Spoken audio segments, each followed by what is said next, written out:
자, 오늘은 2022년 12월 18일 일요일입니다.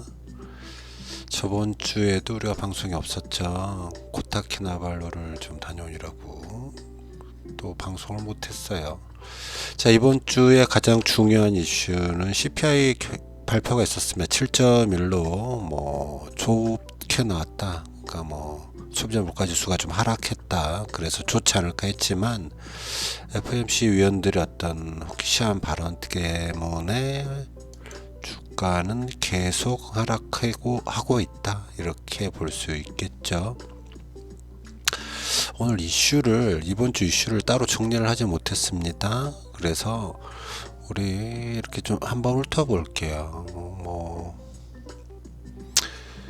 보면 미국의 금리 인하가 이제 언제부터 시작될 것인가. 연준 위원들이 그런 말을 하잖아요. 내년에는 아직 인하할 생각 없다. 뭐 이런 이야기들이 좀 있다 보니까 언제부터 할 건가에 대한 이야기가 좀 있겠죠. 엔드레이트를 5.1 정도까지 보고 있다고 하니까 내년에 금리 인하가 되지 않을 수도 있겠다는 생각이 시장에 좀 영향을 미치지 않았나 싶습니다. 머스크가 테슬라를 매각할 수도 있다 이런 것도 있고 쭉 볼게요. 저도 지금 여러분들은 어떻게 이런 이슈들을 보는지 모르겠지만 늘 뉴스를 보고 접하고 있다면 좋겠는데 그렇지 못할 경우에 구독하고 있는 몇 유튜버들이 올려놓은 영상들만으로도 어느 정도 좀 가늠이 되지 않나 이런 생각을 합니다. 부동산에 대한 얘기가 좀 있어요. 부동산이 아무래도 좀 많이 하락할 거다 뭐 이런 이야기들이 좀 있어서 그런 것들도 좀 신경 써서 봐야지만 될 것 같습니다.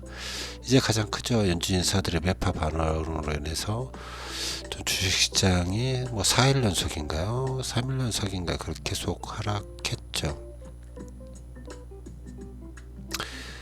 수년에 걸친 경기 침체가 온다. 이런 이야기도 있습니다.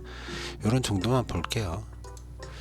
자, 환율 보겠습니다. 환율은 1309.97원. 환율이 좀 많이 하락하다가 아래에서 약간 뭉침을 주고 있는 상태인데 요 수준에서 업다운이 좀 있지 않겠나. 수평적인 이동이 이루어지지 않겠네 이렇게 생각이 됩니다. 아직은 더 1250 아래로 빠지면 좋겠는데 그때가 언제가 될지는 조금 더 봐야겠어요. 우리가 미국장에 투자를 하고 싶어도 환전을 못하는 이유는 아직은 환율이 높다 이렇게 생각할 수 있겠죠. 1250원을 하향 돌파하면 국내 주식을 사는 것도 괜찮다 이러한 이야기가 예전에 있었죠. 인덱스도 마찬가지고요.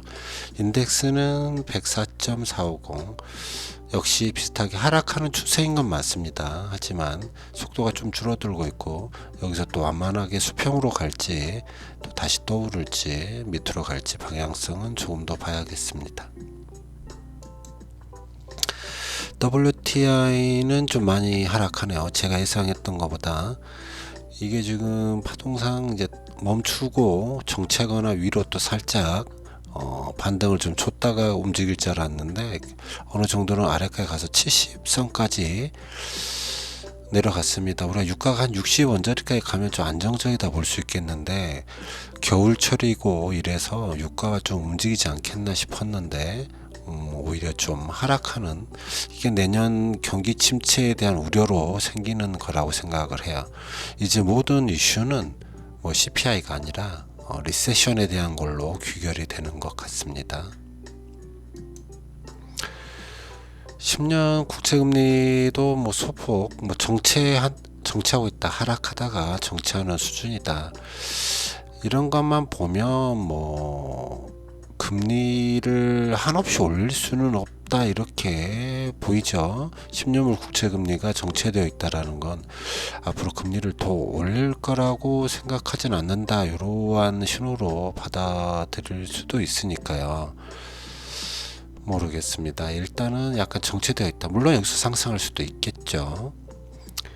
2년 채권도 이건 또 확실히 떨어지진 않아요. 2년 채권 자체가 훅 떨어졌으면 좋겠는데 그렇진 않네요. 그 옆으로 쭉 가는 형태. 갑자기 떨어지진 않겠죠. 2년 채권이니까. 좀 일단 추세 전환이 좀 있지 않을까 하는 이런 생각을 해보는데 조금은 더 지켜보는 게 좋겠습니다. 일단 50bp 이상은 깨졌죠. 이분이 그럴 때 그런 말씀 하시긴 하셨는데 지금 상황은 단언하기 좀 힘든 상황이 아닌가 싶습니다.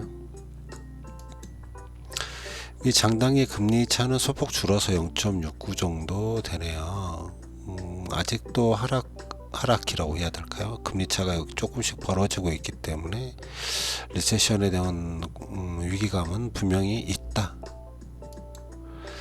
하이힐드 스프레드는 뭐 조금씩 낮아지고는 있는데 언젠가 또 급등하는 이런 위기 신호가 나타날 수 있으니 잘 지켜보자. CPI는 12월 13일 날 11월 CPI가 나왔죠. 7.3을 예측했는데 7.1이 나와서 굉장히 좋게 시장이 반응을 첫날은 했죠.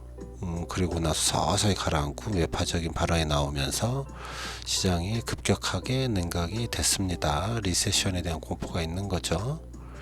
이게 이제 뭐 소매 판매업에 대한 부진한 실적 이런 것들도 뭐 나오고 이랬다고 하는데 모르겠습니다. 다 핑계처럼 들리니까. 뭐 PMI나 고용 실업률은 넘어가고요. 금현물은 뭐 저번 주에도 뭐 정체되어 있는 수준에서 마무리가 됐습니다. 리세션이 일어난다면 내년에 결국에는 금현물 쪽에 힘이 좀 들어가지 않겠나 싶은데 뭐 중고점 근처에서 잠깐 머무르고 다시 또 하락 압력을 받지 않겠나 싶긴 한데 그래도 금현물은 괜찮지 않을까 저는 개인적으로 그렇게 생각을 해요. 국내 금은 소폭 하락했습니다. 뭐 환율 효과도 있겠고 그래도 역시 여전히 금현물은 국내 금은 74,500원 언저리가 되면 매수해 볼 수 있겠다. 전 개인적으로 그렇게 생각하죠. 빅스 지수는 뭐 20 아래로 확 내려오질 못하고 다시 한번 위로 올라가 버렸죠. 변동성이 좀 큽니다. 그래서 또 다시 주식 투자에 적극적이긴 좀 힘든 시기인 것 같다. 하지만 V 코스피는 변동성이 좀 크기는 했지만 아직 낮은 자리에 있어서 한국장은 거의 바닥이 아닌가 하는 그런 생각을 갖게 되죠. 자, 공포 탐욕 지수는 어느덧 피어로 갔네요. 제가 보지 못하는 사이에 뭐 탐욕에 있다가 어느새 피어까지 갔습니다. 저번 주에 53 뉴트럴 쪽에 있다가 피어 쪽으로 움직였죠. SQQQ 정도를 사봐도 좋았었던 시기가 아니었나 싶네요. 자, 해외 주요 증시는 뭐 밥그릇을 다 하나씩 팠죠. 오늘 어떤 형태가 나올지 모르겠지만 다시 약간 후반부에 들어 올리는 모습을 보여줬기 때문에 최근에 좀 많이 빠졌으니까 다음 주는 산타 랠리를 좀 기대해 봤으면 하는 생각입니다. 다음 주만이라도 좀 올라줬으면 좋겠네요. 니케이는 꽤 많이 빠졌네요. 거의 1.87, 2% 가까이 빠졌고요. 상위 항생은 뭐 그저 그랬네요. 유럽도 좀 안 좋았습니다. 유럽도 좀 뭐 1% 이상씩 빠진 프랑스, 영국도 있었고 독일도 금요일장이에요. 이런 형태를 보였네요. S&P 그렇죠. 첫날 오르고 하나 둘 셋 넷 연속 꼬라박았고 뭐 나스닥도 마찬가지입니다. 굉장히 낙폭이 크기 때문에 반등 시그널이 이번 주에 나오기는 하겠는데 이 반등이 살짝 하루 이틀 반등하다 다시 꼬라박는 형태가 될 수도 있는 차트 모양이잖아요.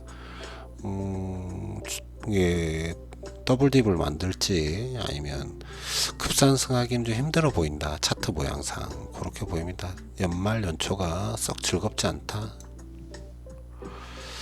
자, 우리장 코스피는 금요일날 잘 버텨서 많이 올라갔습니다. 오히려 거의 보합권으로 마무리가 됐죠.